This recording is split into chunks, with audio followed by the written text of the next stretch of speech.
annoncer cette conférence de presse. Donc je vous remercie d'être venu aujourd'hui. Je me présente, je suis Michel Valentin, je suis membre du bureau de l'Union départementale CGT de Lot-et-Garonne. Avant de laisser la parole aux camarades du syndicat CGT UPSA, ce qu'on tient nous à l'Union départementale, c'est à renouveler le soutien de toute la CGT, renouveler et confirmer le soutien de toute la CGT dans cette affaire. Voilà, c'est l'objet de notre présence et de ma présence aux côtés de Nicolas et de Damien ce matin. Donc, l'idée de la conférence de presse, c'est de pouvoir avoir un échange après, si éventuellement il y avait des questions, qu'on puisse répondre à des interrogations que pourrait laisser. On a essayé d'être le plus exhaustif possible, mais voilà, si interrogation il y a, qu'on puisse y répondre. Le 6 mai 2021, un nouveau PDG a été nommé, une nouvelle PDG pour UPSA, par l'actionnaire japonais Taisho. En septembre 2021, elle a communiqué un plan stratégique ambitieux qui donne à UPSA une nouvelle impulsion et ainsi à une majorité de salariés de l'espoir pour l'avenir. Depuis fin 2021, un nouveau président siège au CSE d'UPSA Agen. Début janvier 2022, une nouvelle DRH France a été nommée et courant février, un nouveau DRH Agen était recruté pour occuper parallèlement le poste de directeur des affaires sociales qui autrefois était basé sur Rueil. Voilà. La nouvelle direction affiche une volonté certaine de travailler sur la prévention des risques psychosociaux et à ce titre, elle a élaboré un plan d'action de prévention qu'elle a présenté au CSE d'Agen en avril dernier. Les élus auront un regard sur le déploiement de celui-ci. Les membres de la direction mis en cause dans l'affaire du suicide de Frédéric Robleau ont été en partie écartés du dialogue social.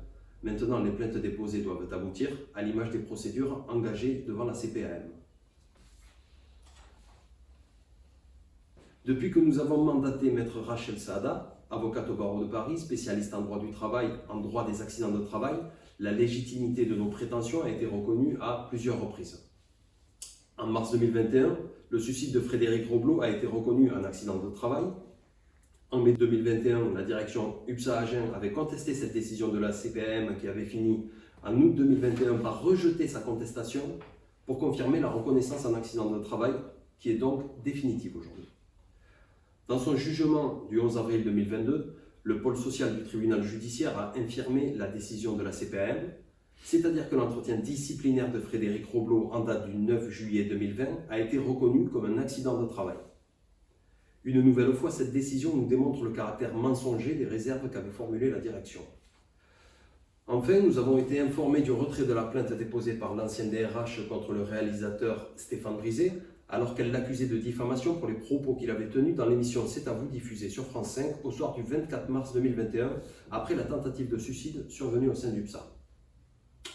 Nous nous souvenons pourtant de l'indignation de la direction contre le réalisateur au lendemain de la diffusion de la séquence, et au vu des éléments que nous détenions, les propos tenus par Stéphane Brisé ne relevaient pas de la diffamation, et nous ne sommes pas étonnés du retrait de cette plainte. Nicolas Parr et Damien Planès, donc nous-mêmes, les deux autres élus CGT sanctionnés à la même période que Frédéric Robleau, viennent de saisir le Conseil des prud'hommes d'Agen pour faire valoir la nullité de nos sanctions au motif qu'elles sont intervenues au titre d'une discrimination syndicale. Nous rappelons qu'à ce jour, nous n'avons aucune nouvelle des deux plaintes déposées pour entrave aux instances représentatives du personnel le 30 novembre 2018 et le 6 février 2020.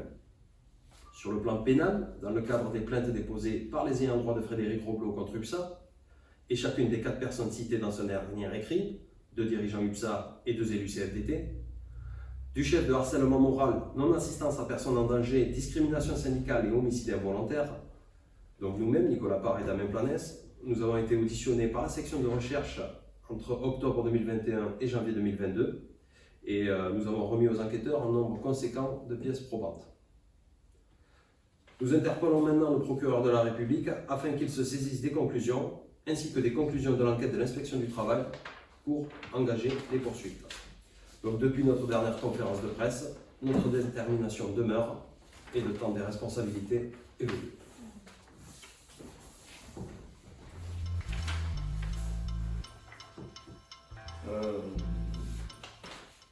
Ça va quand même mieux. La direction nous envoie des bons signaux.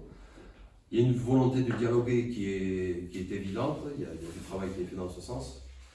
Maintenant, il y a des choses qui continuent à nous poser question. Il y a des personnes qui ont été citées dans le dernier mot de Frédéric Roblot qui continuent malgré tout à participer à certaines commissions, dont la commission, le comité RPS. Donc ça peut nous interroger, quoi. Oui, c'est des membres de la direction. Ah, aujourd'hui, oui. Non, là, en fait, il y a eu Les deux. deux périodes distinctes. En fait, il y a eu la reconnaissance en première intention du suicide en accident du travail. Et là, aujourd'hui, en fait, il y avait un arrêt de travail qui avait été déposé à l'époque suite à cet entretien disciplinaire et qui n'avait pas été reconnu en première intention. Mais celles qui ont été demandées par les ayants droit, La notamment. reconnaissance en homicide involontaire, c'est vrai que la faute inexcusable de l'employeur sera retenue.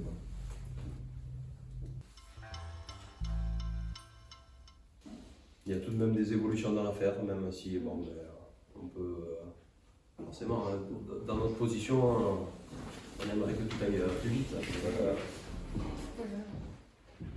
Et surtout que chronologiquement, c'est un peu ce qu'on rappelait, c'est le fait qu'il y avait quand même des plaintes qui avaient été déjà déposées en 2018 et en 2020, dont aujourd'hui on n'a pas connaissance d'avancées significatives. Et voilà, c'est ce qui est assez problématique. C'est pour ça d'ailleurs qu'on profitait notamment de cette intervention pour interpeller de nouveau le procureur de la République par rapport à ça. Sur le fait à la fois qu'il faut faire avancer à un moment donné lorsqu'il y a des plaintes qui sont déposées, quoi. Et surtout après le fait d'avancer aussi dans ce qui a été lancé là. Et on avait déjà interpellé par le fait d'avoir été entendu avec un laps de temps certain. L'idée aujourd'hui, c'est qu'on ait une avancée aussi là-dessus, et qu'on sait que ça peut prendre du temps, on peut l'entendre.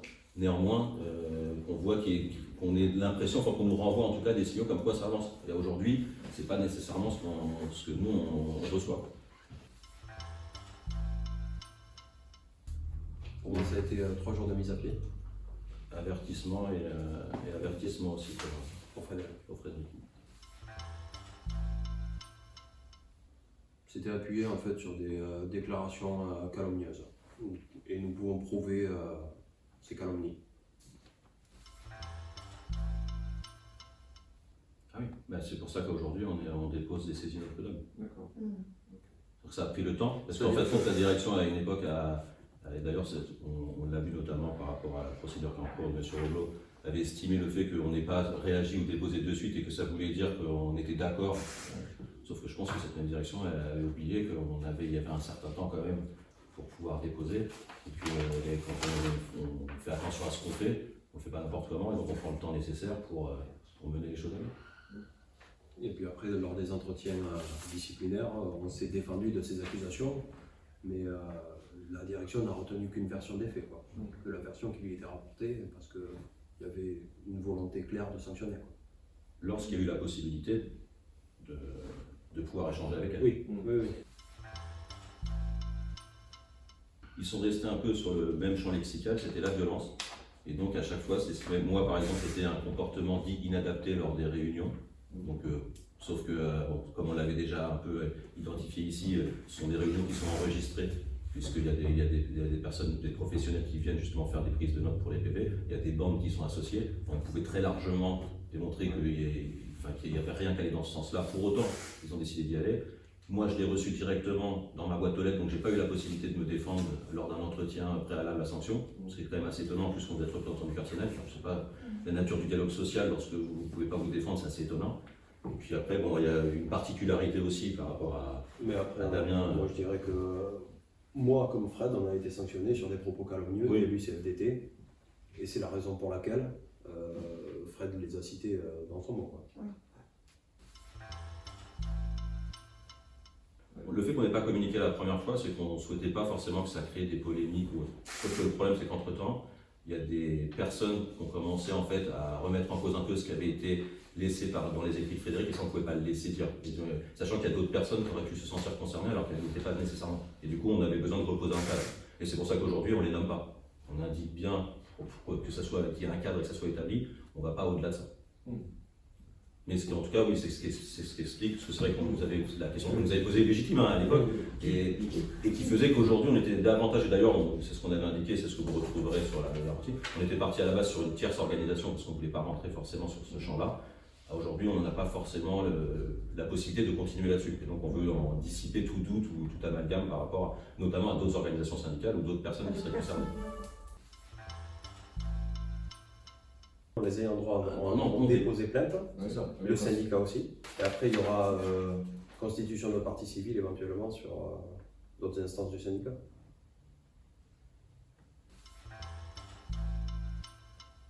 On a eu des entretiens qui n'étaient pas spécifiquement tournés vers ça, mais lors desquels on a pu aborder ce sujet. D'accord, oui. Forcément, il y a Voilà, un traumatisme qui est créé. obligé, ouais. Et on ne va pas pouvoir construire l'avenir en faisant abstraction de ce traumatisme-là. C'est-à-dire qu'il y a un phénomène qui existe quand dans une communauté de travail, il y a un acte suicidaire comme ça. Et d'ailleurs, on a vu ce qui s'est passé après. C'est qu'après ce type d'acte, il peut y avoir des répercussions, il peut y avoir des répliques, ce qu'on appelle les répliques. C'est-à-dire qu'il y a d'autres personnes qui peuvent être amenées à se suicider. Si vous voulez, ça lève des interdits sociaux. Des personnes qui étaient en fragilité, alors qu'ils s'interdisaient ça jusqu'à présent, en voyant on va dire, l'exemple d'une personne qui finit par passer à l'acte, ça peut les décider à passer à l'acte aussi. Et donc, on a vu qu'il y a eu des répliques au sein du PSA. Et aujourd'hui, donc, il est important de pouvoir parler de ça et de prendre en considération qu'un acte suicidaire s'est produit au sein du PSA, qu'il y a eu des répliques, et si on veut faire de la prévention, c'est impératif. Et de couper surtout avec le déni, c'est un peu voilà, en réponse à ça, oui, c'est la discussion qu'on peut avoir aujourd'hui, peut-être un peu plus ouverte,